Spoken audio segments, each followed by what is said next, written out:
Corona virus की नई अफ्रीकी किस्म ने दुनिया भर में कोरोना की इब्तिदा जैसे खौफ के बादल मंडलाने लगे हैं। सफरी पाबंदियों की खबरों के दरमियान तलब में कमी के खदशात ने तेल $10 फी बैरल सस्ता कर दिया, जबकि अप्रैल 2020 के बाद ये सबसे ज्यादा कमी है।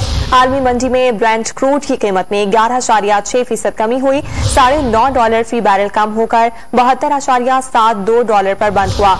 US West Texas intermediate crude की कीमत में 13.1% कमी हुई, जबकि WTI के रेट $10.24 फी बैरल कम होकर $68.15 फी बैरल पर बंद हुए। सरमायाकारों के लिए सबसे ज्यादा तशवीशनाक बात यह है कि कोरोना की नई अफ्रीकी किस्म पर वैक्सीन मुअस्सर नहीं। तेल पैदा करने वाले ममालिक की तंजीम ओपेक इस सूरत हाल पर नजर रखे हुए है।